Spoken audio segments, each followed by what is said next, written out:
अस्सलाम वालेकुम जी, welcome to my YouTube channel. पहले तो उन सब का शुक्रिया जिन्होंने मुझे बहुत सपोर्ट किया, बहुत प्यार दिया, उनको भी। जिन्होंने नहीं दिया उनको भी कोई बात नहीं। मेरे दिन का आगाज़ होता है कुछ यूँ, पूरे 7 बज गए हैं, मेरे दिन का आगाज़ हुआ है। ये गलत बात है क्योंकि मेरे दिन का आगाज़ अर्ली मॉर्निंग हो चुका था। ये मॉर्निंग व्लॉग है। मैंने अर्ली का क्लिप नहीं लिया, मैं नमाज़ पढ़ के सो गई क्योंकि मैं रात जागती हूँ, फिर मुझे सुबह जल्दी नींद आ जाती है। तो मैंने सोचा यार आज तो मैंने व्लॉग बनाना था, मैंने तो क्लिप ही नहीं लिया। मैंने कहा चलो कोई बात नहीं, सो के जाने में ब्रश करते हैं और दिन का आगाज़ शुरू करते हैं फटाफट से। ब्रश के बगैर मैं नहीं रह सकती। ये मेरी ज़िंदगी का सुबह उठ के पहला काम है जो मैं कहीं जाऊं भी तो अपने साथ पेस्ट रखी जाती है। अगर मुझे एक दिन के लिए भी जाना मैं तब भी रख लेती, क्या पता तो रात में रहनी पड़ जाए। तो उसके बाद मैं करी फेस वॉश के लिए आजकल मैं ये वाला फेस वॉश यूज़ कर रही हूँ। इसका रिव्यू मैं जल्दी दूंगी जैसा मुझे नज़र आया। अच्छे लग रहे हैं अभी तक तो रात इसके। बाकी जो भी हुआ हम आपको बताएगा जाने मन, सच सच हम नहीं डरता। फेस वॉश करने के बाद मैं टॉवल हरगिज़ यूज़ नहीं करती। मैं एयर कूलर के सामने बैठ गई, इसको नेचुरली ड्राई करने देती हूँ फेस को। मैं गंदा टॉवल अपने मुंह पे नहीं लगाती। पता नहीं क्यों, गंदा हो साफ़ हो, लेकिन मुझे एलर्जी है। अस्तगफुरुल्लाह, ऐसी वाली एलर्जी नहीं है, मुझे खुद को अच्छा नहीं लगता, तो इसलिए मैं इसको नेचुरली ड्राई होने देती हूँ। आप लोग भी ऐसे ही किया करें, ये अच्छी बात है। इसके बाद मैंने सोचा अपने लिए कुछ नाश्ता वाश्ता बनाए। पराठा बन चुका था, मैंने सोचा मैं अंडा ही बना लेती हूँ। यार ये तो मैं कर ही सकती हूँ, कर सकती हूँ ना, इतना तो बनता ही है ना। फ्राई पैन पे मैंने डाला ऑयल और मुर्गी का अंडा उठाया। ओए आप लोगों को एक बात बताऊँ, आज तक मुझसे अंडा नहीं सही तरीके से टूटता, पता नहीं क्यों। इसी डर से मैंने उस क्लिप को रिकॉर्ड नहीं किया, लेकिन आज अंडा कसम से बहुत अच्छा टूटा था। लेकिन मैंने इसका क्लिप नहीं लिया। सुबह सुबह मेरा नाश्ता यही होता है, मैं अंडा ले लेती हूँ, साथ पराठा ले लेती हूँ। पराठा मुझसे पूरा नहीं खाया जाता यार, मैं आधा ही खा लेती हूँ और फिर बस चाय पी लेती हूँ। अंडा लेके चाय लेके मैं चली जाती हूँ अपने कमरे में। मैं ब्राउन फैमिली में रहती हूँ, कुछ ज़्यादा ही ब्राउन है आई थिंक, जिसमें मुझे सिर्फ एक ही कमरा मेरे हिस्से में आया है, मैं उसी में रहती हूँ। लोगों को मैं जब भी मिलूँगी उसी कमरे में मिलूँगी, वही मेरा एक हुजरा है। बातों बातों में मैंने अंडा तो अच्छा बना लिया जानवर, देखो तो सही ज़रा मेरे शश के। फिर मैंने अपने लिए चाय डाली, कप में चाय पहले बनी हुई थी, बस मैंने गर्म करके डाल ली। आज का दिन बहुत ही प्रोडक्टिव होने वाला है, एंड तक व्लॉग ज़रूर देखिएगा क्योंकि मैंने ना आप लोगों के साथ अपनी रूटीन शेयर की है। स्किन केयर, हेयर केयर, सारा कुछ।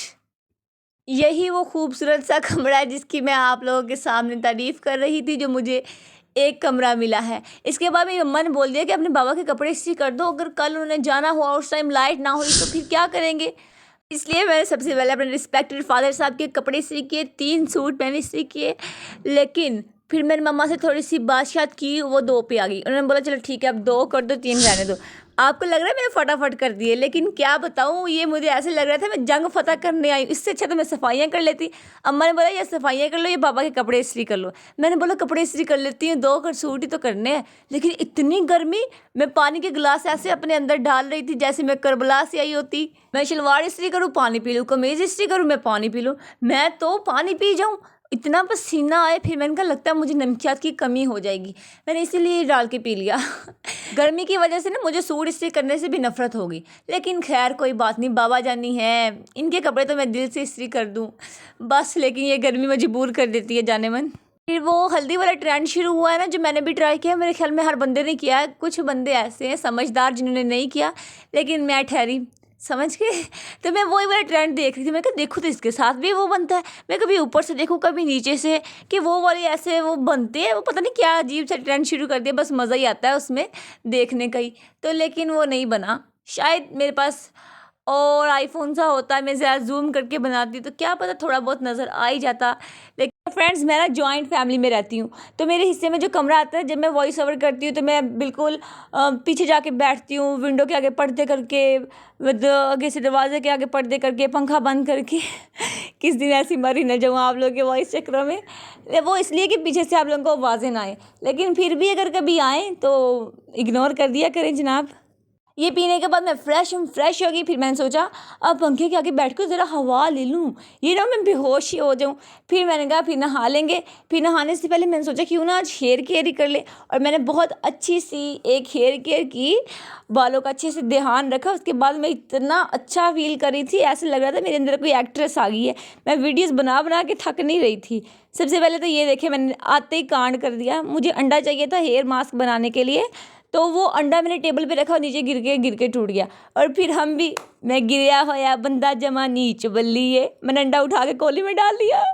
तू साला बहुत नीच आदमी रे। सांप को देखा और तेरे को देखा तो पहला सांप को छोड़ के तेरे को मारना पड़ेगा। क्या हुआ, खाना थोड़ी था, ने करना, अब सर पे ही लगाना है। ना एलोवेरा ही ना मिले, फिर मैं जाके हमसायों घर से एलोवेरा लेके आई। अब मैं अपने घर में एक एलोवेरा का ना पौधा लगा ही लूँगी। इसके लिए हमें अंडा चाहिए, तेल चाहिए, कोई भी तेल हो, कोई भी ऑयल आप यूज़ करती हैं वो ले लें।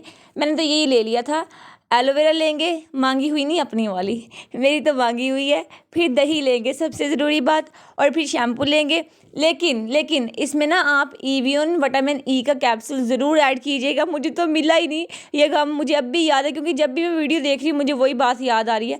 मैंने इतना ढूंढा वो वाला कैप्सूल, इतना ढूंढा, मेरे पास इतने ज़्यादा थे और मैं रख के भूल चुकी थी। लेकिन आप लोग ज़रूर डालिएगा, वो बहुत अच्छा होता है, आपके जो हेयर्स हैं उनको स्ट्रॉन्ग करता है। ठीक है, ये जो बाल टूट जाते हैं, वीक हुए होते हैं, तो वो एवियन का कैप्सूल है, विटामिन ई डालेंगे तो आपके बाल स्ट्रॉन्ग हो जाएंगे। सबसे पहले हम एलोवेरा के ऐसे 2 पार्ट्स कर लेंगे। ठीक है, एलोवेरा की जो जेल है उसको चम्मच के साथ निकाल लेंगे। ओके हो गया। जब मैं बचपन में थी ना तो मेरी अम्मा ऐसी एलोवेरा निकाल के ना, अब भी बचपन ही चल रहा है लेकिन थोड़ा सा 1 साल रहता है फिर हम टीन से निकल जाएंगे। मेरी अम्मा ना तब क्या करती थी, एलोवेरा निकाल के ना ऑयल में ग्राइंड कर लेती थी और मेरे वही लगाया करती थी। और माशाल्लाह से मेरे बाल लंबे हैं, लेकिन मुझे कटवाने का बहुत शौक है, मैं कटवाती रहती हूँ। अजीब शौक पाल रखे हैं हमने। एलोवेरा निकाल के उसे अंडे में डालेंगे, सही है, इससे आपके बाल सिल्की हो जाएंगे, स्मूथ हो जाएंगे। ये मैं एलोवेरा निकाली चम्मच के साथ, सही हो गया। छोटी सी रिक्वेस्ट है मेरी तमाम गर्ल्स से जो मेरी वीडियो को देख रही हैं, प्लीज़ एक तो सब्सक्राइब कर दें और दूसरा लास्ट तक ज़रूर देखा करें प्लीज़, छोटी सी रिक्वेस्ट है। यही मेरी वीडियो का रिवार्ड है मेरे लिए। और फिर हम क्या करेंगे, इसमें एक शैम्पू जो भी आप यूज़ करती हैं वो डाल लेंगे, दही डाल लेंगे। ओके हो गया। आपके पास 2-3 डिफरेंट ऑयल्स हैं, आप उनको मिक्स करके भी डाल सकती हैं, वो ज़्यादा अच्छा हो जाएगा। लेकिन जिसके पास जो अवेलेबल है आप डालें, लेकिन हेयर केयर ज़रूर किया करें।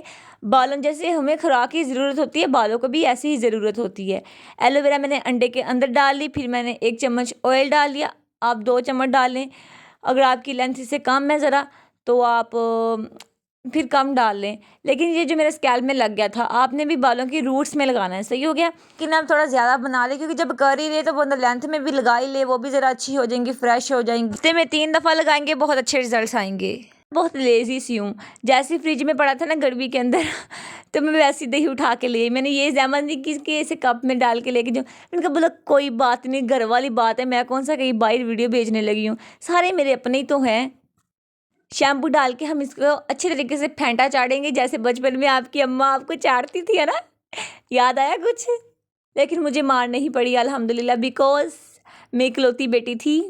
हाय अल्लाह जी, थी क्या, मैं हूँ माशाल्लाह से। एक वीडियो बनाएंगे पूरा इंट्रो वाली, ठीक है, उसमें मैं अपने पूरा इंट्रोडक्शन दूंगी। जब मेरे फैंस बढ़ जाएंगे, जब मुझे कहेंगे लोग अपना इंट्रो दे, तो एक वीडियो उस पर भी बना देंगे, ठीक है। फिलहाल तो अपन को लगता है कि मुझे 1 साल लग जाएगा यूट्यूब पे अपना नाम बनाते बनाते, शायद 1 साल से ज़्यादा भी लग जाए। मेरा ना बचपन से ही एक ख्वाब था कि मैं, अभी तक वो पूरा नहीं हुआ तो बताना भी नहीं, जब इंशाल्लाह कभी अगर हो गया तो बताऊंगी। ये मेरा सैड वर्जन है जो कि मैं कभी किसी के सामने नहीं रखती, बिकॉज सबने मुझे हंसते ही देखा, तो हंसते ही देखें, इंशाल्लाह मुझे हंसता ही रखेगा। फिर मैंने टिकटॉक पे वीडियो डालनी थी, उसके लिए बैठ के अपने कमरे में ये पर्दे शर्दे कर रही हूँ, वॉइस ओवर करना था टिकटॉक के लिए। और मैंने कहा मास्क लगाए, अब क्या करूँ, लेट तो सकती नहीं हूँ, अंडे की स्मेल मुझे बहुत गंदी लगती है, तो मैंने सोचा चलो मैं वीडियो रिकॉर्ड कर लेती हूँ टिकटॉक पे जो अपलोड करनी है। लेकिन वीडियो अपलोड करते करते इतनी देर हो गई कि मुझे याद ही भूल गया कि यार मैंने तो नहाना भी था। लोग सोच रहे होंगे क्या पागल हो रहे, तुम्हारे पेश पड़ गई है, सादा सा सूट दिखा रही है ऐसे जैसे पता नहीं कितने ब्रांड का होता है। ये मानती है मैं सादा है और किसी ब्रांड का नहीं है, लोकल मार्केट से है, लेकिन मैं इसलिए आप लोगों को दिखा रही हूँ, मैं आप लोगों को अपना समझती हूँ और ये मैं अपनी खुशी आप लोगों से शेयर करी, क्योंकि इसे मैंने स्टिच किया था। ओह माय गॉड, मतलब मैंने पहले ही सूट स्टिच किया है। मुझे सिर्फ अपने लिए करने आते हैं, मैंने कभी किसी के नहीं किए, ना ही मुझे स्टिचिंग ज़रा भी पसंद नहीं है। लेकिन मैं कहती हूँ कि मैं जो अपना सूट करूँ वो मैं खुद सिलाई करूँ, तो मैंने ये अपना खुद सिलाई किया था, इसलिए आप लोगों को दिखा रही हूँ। ऊपर मैंने प्लेट श्लेट डाल के और ख़ुद सिलाई किया था। ये मुझे बहुत पसंद है, मैं बड़े शौक़ से इस सूट को पहनती हूँ।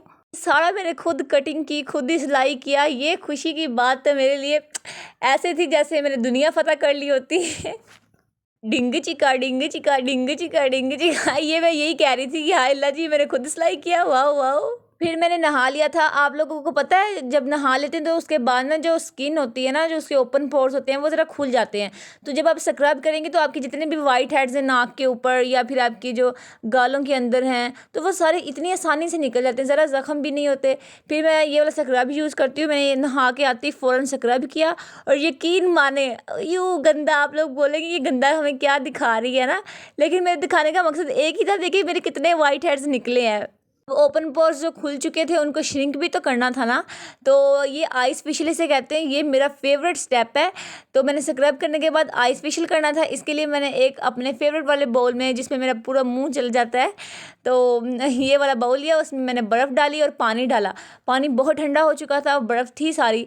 मैं तब तक अपना मुंह डिप करती हूँ जब तक कि सारी बर्फ़ मेल्ट ना हो जाए। आपकी मर्ज़ी है, आप जितना चाहें कर सकती हैं, लेकिन जितना आप सांस ले सके पानी के अंदर उतना लें, फिर बाहर मुंह निकाल लें। फिर उतना अगर 3 मिनट तक आप रह सकते हैं, फिर 3 मिनट अंदर मुंह रखें, फिर बाहर निकाल लें। सही है, ठीक है ना। इससे जो आपके पोर्स खुले होते हैं वो श्रिंक हो जाते हैं। इसके बड़े बेनिफिट्स हैं। फिर आपको एक्ने नहीं होता, क्योंकि आपके पोर्स बंद होते हैं, उनमें डस्ट नहीं जाती, तो आपको एक्ने नहीं होता। फिर ज़ोहर पड़ने के बाद मैंने देखा मौसम इतना प्यारा हो चुका था, इतनी ठंडी हवाएं चल रही थी और ये देखे बादल इतने गहरे हुए पड़े थे। फिर उसके बाद मैंने रोटी बनाई। आप लोगों को क्या लगा मुझे सिर्फ लोपा थोपी करने आती है या बोलने आता है? नहीं जान, मुझे रोटियाँ भी बनाने आती हैं। बाकी मैं आहिस्ता आहिस्ता सीख लूँगी, इतनी सी उम्र में ये काम काफ़ी है। मैंने अपनी तरफ से पूरी कोशिश की थी कि इसे पूरा गोल करके बनाऊं, ठीक है। पता क्या है, मेरे पास कोई रिकॉर्डिंग करने वाला नहीं होता, तो मैं खुद ही कैमरा वैमरा सेट करके ना रिकॉर्डिंग करती हूँ, या अपनी आप ही से कहती हूँ भाभी से कि वो मेरी रिकॉर्डिंग कर दें। तो उन्होंने करी थी। एक साइड पे आप ही सालन बना रही थी, मैंने सोचा चलो मैं रोटी बना लेती हूँ। तो मैंने ये वाली रोटी बनाई, इतनी प्यारी सी ये चिपक रही थी, लेकिन नहीं, मुझसे बेलने के ऊपर नहीं सही बनती, शेल्फ के ऊपर सही बनती है, क्योंकि ये उतर जाती है आसानी से। फिर मैंने अपना रोटी सालन लिया और अपने कमरे में चले गई। आज खाने में इन्होंने आलू कीमा बनाया हुआ था, जो कि मुझे उबले चावलों के साथ बहुत पसंद है, बहुत ज़्यादा। फिर मेरी अम्मा ने हलवा बनाया था। मेरी अम्मा का जब भी कुछ मीठा खाने को दिल करता है, पता नहीं क्यों ये हलवा बना लेती है। वैसे तो मैं नहीं खाती और बुरा भी नहीं लगता मुझे, मैं वो लड़की नहीं हूँ हलवा मैं नहीं खाती। और मेरी अम्मा ने गुड़ वाला बनाया था, तो मैंने चेक कर लिया, मज़ेदार था जाने मन। फिर उसके बाद अब मुझे टाइम मिला था बाल ब्रश करने का। मैंने सोचा अब मैं अपनी कंघी कर लेती हूँ। पहले मैंने सारे काम ख़त्म कर लिए हैं, अब भी टाइम बचा, अब कंघी कर लेती हूँ फटाफट से। अब बाल भी सूख गए थे और बाल बहुत प्यारे हो चुके थे, मैं खुद को एक एक्ट्रेस फील कर रही थी। फिर असर का टाइम हो गया, नमाज़ पढ़ी, मैंने आटा गूंदा। नमाज वाला क्लिप मैं अपलोड करने पे ना ज़रा कंफ्यूज हो जाती हूँ कि लोग ये ना कि पता नहीं वीडियो के लिए नमाज़ पढ़ी है। तो आप ऐसा बिल्कुल नहीं सोचा करें, ये हर किसी का अपना ईमान है, हर किसी को नमाज़ पढ़नी चाहिए। जो नहीं पढ़ते, ठीक है, उनका भी अपना ईमान है। अब उनको चाहिए तो है पढ़ना, लेकिन अब कोई नहीं पढ़ा तो ये उनकी मर्ज़ी है। तो मैंने इसलिए नमाज का क्लिप लगाया कि आप लोगों को पता चल जाए मैं मुसलमान हूँ, ठीक है। आप लोग मुझे कोई और मज़हब की ना समझिएगा। और दूसरी बात ये थी, क्या पता कोई एक आधा बंदा इम्प्रेस होके पढ़ ही ले।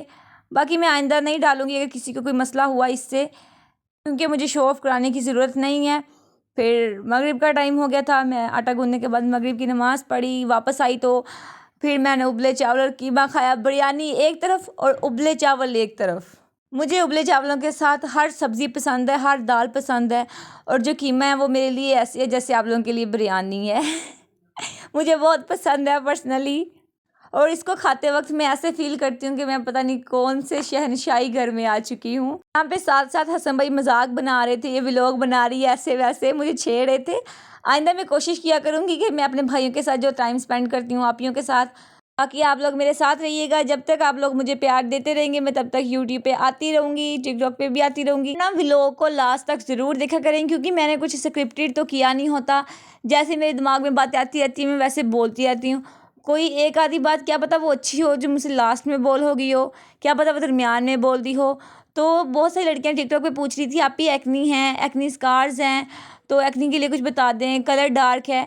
तो मैं आजकल ना एक सीरम यूज़ कर रही हूँ जिसका रिव्यू मैं बहुत जल्द दूंगी। मैंने सोचा पहले मैं थोड़ा यूज़ और कर लूँ, जब मुझे लगे कि ये अच्छा है, आप लोगों को भी बताना चाहिए, तो मैं अपनी प्यारी प्यारी जो फ्रेंड्स हैं, गर्ल्स हैं यहाँ पे, उनको बताऊंगी। मैं क्यों नहीं बताऊंगी, मेरा क्या जाता है बताने से। वो सीरम मैं रात को ज़रूर लगाती हूँ। आपने मेरी पुरानी वीडियो में भी देखा होगा कि मैंने वो पकड़ा हुआ है।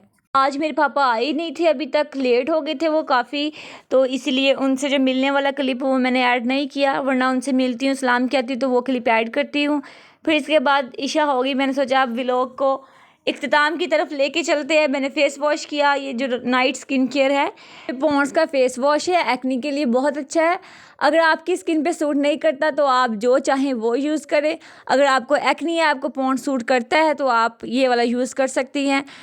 ठीक है, आपकी अपनी चॉइस है, आपकी स्किन पे जो सूट करता है आप वो कर लें, मैं रेकमेंड नहीं करती। इसके बाद मैंने सीरम लगाया, यही वाला सीरम है जिसकी मैं बात कर रही थी। इसकी खुशबू तो बहुत प्यारी है और है भी बहुत लाइट इन वेट। तो ये तकरीबन जो 15 ml है वो आता है 850 का, और जो है 30 ml वो आता है 1500 का। फिर मैंने मिल्क शेक पिया और यहाँ पे अपने सुबह से शुरू हुए व्लॉग का एंड कर दिया। अल्लाह हाफिज़ जी, दुआओं में याद रखिएगा और अपनी पूरी सपोर्ट रखिएगा। Bye bye.